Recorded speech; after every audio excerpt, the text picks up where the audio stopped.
What's happening, my dude and dudettes? And welcome to Touchdown with the Boys. I'm your host and your father's favorite jazz bandlist, Jeffrey Holes. And I'm joined by key lime pie enthusiast, slash connoisseur, Pat Patters. And two-time Slap Antonio, Slap Circle champion, Tough Friedman. Yeah, baby. Thanks for having me, buddy. Thank you for coming to my show. Absolutely. Now, we would have been recording live from the Maddow Club, where the food is okay and the drinks are considered consumable liquids, according to the state of Florida. However, because of the pandemic, we are forced to be on our homes recording live. Now, today's topic comes from Dale in Idaho. Who do you guys think is the most influential QB of the last 20 years? Oof, that's a tough one, Dale. There are a lot of QBs that have changed the sport of football as we know it. Say, Tub, what's your thoughts on this? I can't even believe this is up for debate. Clearly, the answer is Tom Brady. 7 Super Bowl titles, 5 MVPs. I mean, even if this guy is not a Patriot anymore, he will still be in the hearts of Bostonians forever. Oh, well, that might be true, Tub. Don't you think some of his wins are pretty funky? After all, the tuck rule, Spygate, and all the bad calls in his Super Bowl appearances have muddied his legacy in sport of football. Let's not forget the Deflategate. Lord knows I can't. That's just why I know he's a conspiracy against Tom Brady. That doesn't negate everything he's accomplished. He's still the #1 football contributor in sports.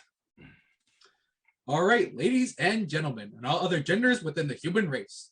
Pat seems not to like Tubbs' response to that question, so I would like to open the floor to her.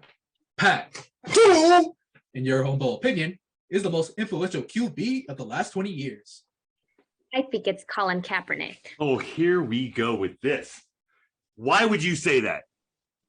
Even if we don't remember his breakout first year in the league and Super Bowl appearances, we have to discuss what he has done in terms of opening up the discussion of racial discrimination in America with his activism. You would choose a man who refuses to stand for our national anthem and therefore disrespecting our troops than the embodiment of America, Tom Brady. Before you start yelling at me, you might want to wipe the buffalo sauce out of your nose, Oh, okay. your shirt, and the rest of your mouth. Secondly, while I will admit that Tom Brady has done a lot for football, he has not done anything worthy of praise. Yeah. You make a good point.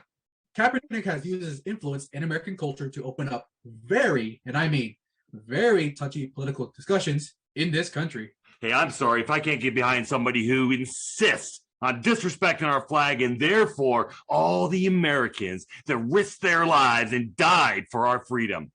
And how exactly has Kaepernick done any of those things? He made it very clear what he was protesting. As an African-American man, he is refusing to stand up for a country that won't stand up for him.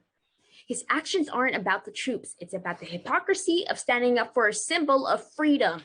And as a Black man in America, not having that freedom bestowed upon you.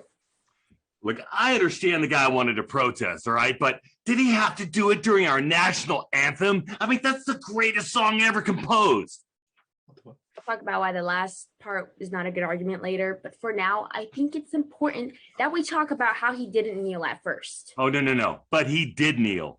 He kneeled after having a discussion with former U.S. Green Beret, Nate Boyer, about protesting police brutality in America.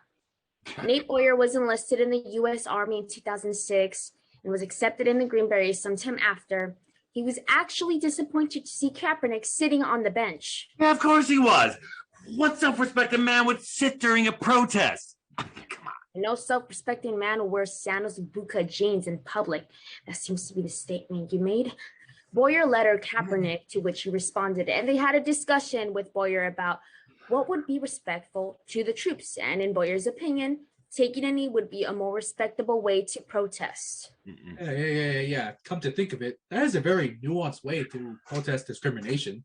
I don't know. It seems kind of weird to me. It seems so un-American.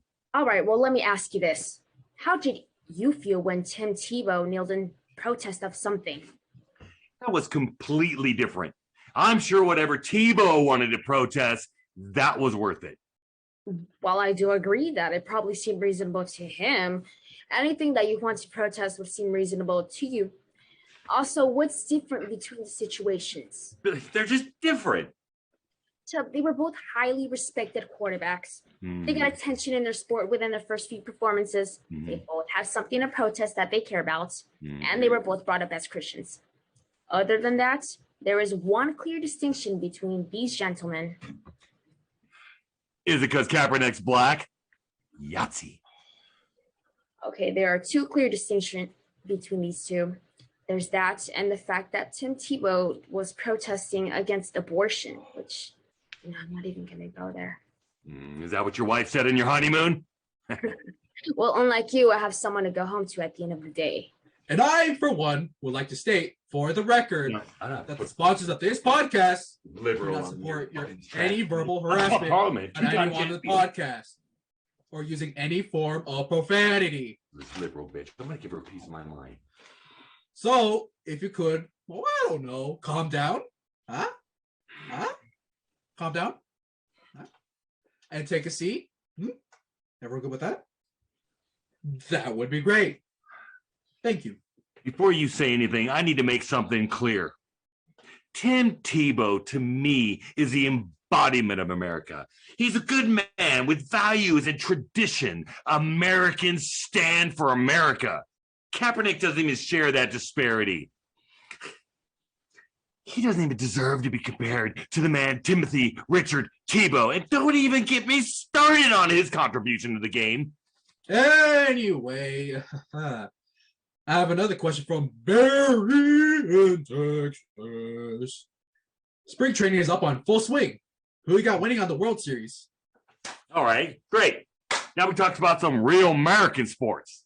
Oh, man. What's so un-American about what we were talking about before? God damn it. I just wanted to record a podcast to get extra. Oh, you know what you're doing, Kami. Would you like to give some exposition on your assumptions of me? Hey, my love and loyalty for this country is undenying.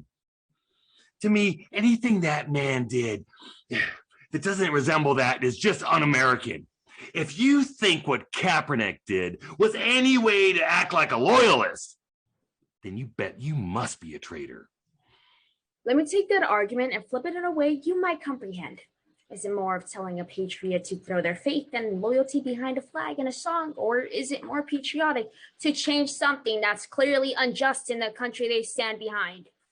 To me, Kaepernick sees the injustices that Black people face in America and stands against those blatant inequalities. He's so American because he just doesn't stand for his country, but also the people in this country who don't have an opportunity to speak about these travesties. That's where his influence lies. The advantage he has to speak about things that no one else can. If you think anything Kaepernick did was fitting for a revered American, then you'd be wrong. Dead wrong. Look, all I'm saying is that Colin Kaepernick is one of the most influential athletes within the modern era of football. In terms of activism, he should be talked about with the likes of other Black athlete activists like Muhammad Ali, Kareem Abdul-Jabbar, and so on. He's more American because he stands up for what he believes in, even when everyone else thinks he's wrong. I'm sorry, I can't support the completely unjustified actions of Colin Kaepernick, bitch. If he doesn't like what this country stands for, fine, beat it. That's more freedom for the rest of us. And as far as I'm concerned, he's public. Oh, I'm gonna say it, Tom. I'm gonna say it, buddy. He's public enemy number one. I'm sorry, I have to. Oh, really? Just walk away?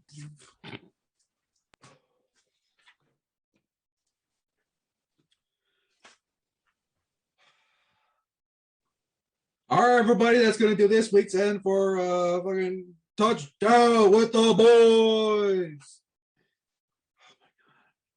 Make sure to come back for less chaotic conversations about your favorite pastimes.